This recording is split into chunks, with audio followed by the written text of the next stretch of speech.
راځئ چې وګورو مونږ کې څوک ژور خفګان لري. نهه نښې دي.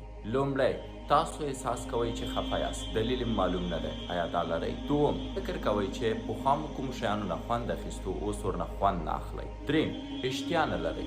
څلورم، بیخي مو خوب نشته، مو خوب دومره ډېر دی چې بیخي راویښېدی نه شئ. پنځم، انرژي نه لرئ، سست یئ، پخوا په څېر چست نه یاست.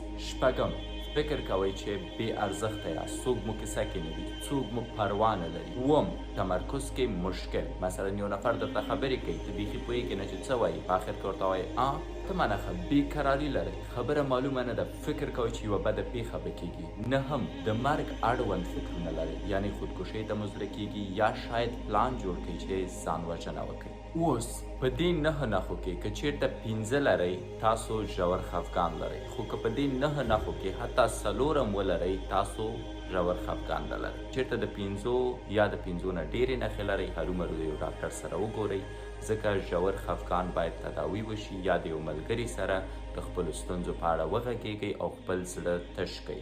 ډاکټر ته هم چې ځئ، هغو CBT په نوم یو څه درسره کوي چې کاګنیټیو بیهیویر تراپي ده. مطلب کینی د تا نه ستاسو د ستونزو پوښتنه کوي او تاسو مجبوروي چې ورته خپل زړه تش کړئ. بناً هغه خلک چې ژور خفګان لري، خپلو ملګرو سره دې زړونه تش کړي، د باندې دې ووځي، ورزش دې وکړي، عبادت دې وکړي، رب ته دې ځان تسلیم کړي، خپله اشتیا دې سمه کړي، خپل خوب دې سم کړي، خوراک دې سم کړي، انشاءالله چې جوړ بشي. خبره که مو چېرته د پنځو نه ډېرې نښې درلودې، هم راته ووایاست. که مو د پنځو نه ډېرې نښې نه درلودې، راته ولیکئ چې مونږ بې غمه یو.